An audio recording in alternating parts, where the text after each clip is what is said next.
მოგესალმებით ძვირფასო მეგობრებო, დღეს მე და სალი წარმოგიდგენთ რუბრიკას თუ რატომ უნდა ჩამოგზავნოთ პოლონეთში და იწყოთ მოხალისეობა ზუსტად აქ. ჩვენ შემოგთავაზებთ 5 და +1 საბონუსო მიზეზს. მიზეზი ნომერი 1 ეს არის საზოგადოებრივი ტრანსპორტი, რომელიც არის იმდენად მოწესრიგებული, რომ თქვენ შეგიძლიათ შეადაროთ თქვენი საათები, წუთი-წუთზე მოსვლელი ტრამვაი, ავტობუსი თუ მატარებელი, მოგაკითხავთ სახელმწიფოს ნებისმიერ წერტილში და მიგიყვანთ ნებისმიერ ქალაქსა თუ სოფელში, რადგან ის არის ძალიან განვითარებული.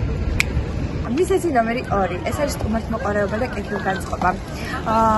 პოლონელი ხალხი ძალიან სტუმართმოყვარეა და ძალიან ყურადღებიანი. მინდა გითხრათ, რომ ჩემთვის ყველაზე გასამახსოვრებელი ფაქტი, როდესაც მე პოლონეთში პირველად ჩამოვედი, იყო მათი მისალმება. თქვენ იცნობთ თუ არა მათ, ისინი ყოველთვის ცდილობენ თავაზიანები იყვნენ თქვენს მიმართ და ყოველთვის ცდილობენ გაგიწიონ დახმარების ხედი. ასევე თქვენ მარტივად შეგიძლიათ საერთოდ გამონახოთ პოლონელ ადამიანებთან, დაუმეგობრდეთ მათ და ძალიან კარგი დრო გაატაროთ მათთან ერთად. ნომერი 3 ეს არის ძალიან კარგი იუმორის გრძნობა. პოლონელ ადამიანებთან ერთად ნამდვილად არ მოიწყენთ, იმიტომ რომ მათ განსაკუთრებულად განვითარებული აქვთ იუმორის გრძნობა.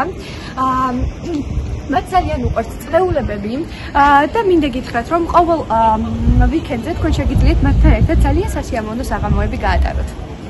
მიზეზი ნომერი 4 და ყველაზე საინტერესო და საყვარელი ჩემთვის ეს არის მდიდრული პოლონური არქიტექტურა, რომელიც აღიარებულია მთელს მსოფლიოში. ქალაქის ცენტრში, ქალაქის გულში მდებარეობს რინეკის ქუჩა, სადაც ხდებოდა უამრავი დღესასწაული, ხდებოდა უამრავი ინტრიგა და სასიყვარულო ისტორიები, უზარმაზარი სასახლეები, რომლებიც არიან აღსავსე სიმდიდრით და საინტერესო მომენტებით.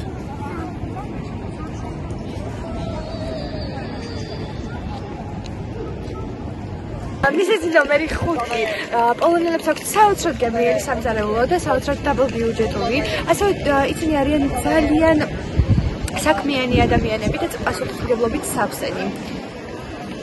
მეგობრებო, ბონუსის დრო, როგორც თქვენ იცით, პოლონეთი მდებარეობს ევროპის შუაგულში, ამიტომ თქვენ გაქვთ ძალიან კარგი შესაძლებლობა მოინახოთ არა მხოლოდ მდიდრული პოლონეთი, არამედ ევროპის სხვა ქვეყნები. არ გამოტოვოთ ეს მშვენიერი შესაძლებლობა ჩვენ დროებით გემშვიდობებით და გელით პოლონეთში.